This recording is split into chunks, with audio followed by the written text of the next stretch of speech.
In a world of exploding minilaterals and plurilaterals of every kind, here is another: Sri Lanka, India and Japan. This newbie is driven by Sri Lanka's desperate need for economic aid and investment flowing from last year's story of bankruptcy and collapse.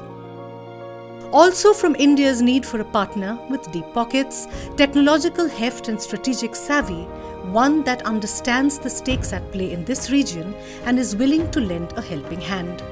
Japan is such a partner. No, I think it's interesting. It's a good, nice new pattern. I think Japan, because of the China problem and the threat they face, and the and the increase in the Indo-Pacific kind of narrative, and the concerns over everything else, are beginning to actually re-look at different sub-regions of the Indo-Pacific. So I think there, South Asia, and it's a lot to do with us. I mean, we are actually almost pulling them in.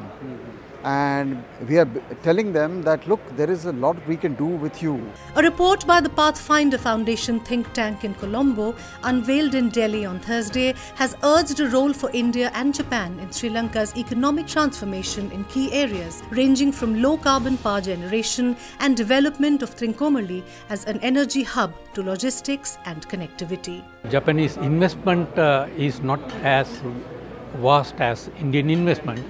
But what we thought was either jointly or along with India, Japan can come forward to fill in whatever the gaps that are necessary to be filled in developing or restructuring the economy. What we see is the seriousness on the part of the government of Sri Lanka to undertake these reforms and try to improve the business environment and ease of doing business, which will definitely help them recover and will attract private investments in the areas that they wish to develop. Japan's response is positive yet cautious, wanting to be sure about Sri Lanka's economic reform.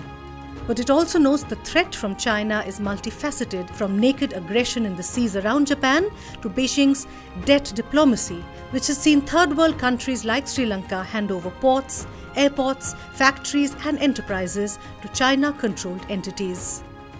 If India and Japan are able to prevent Sri Lanka's slide into China's arms, it will deliver a message to Beijing, provide hope to other debt-ridden nations, and boost their own security in the long run.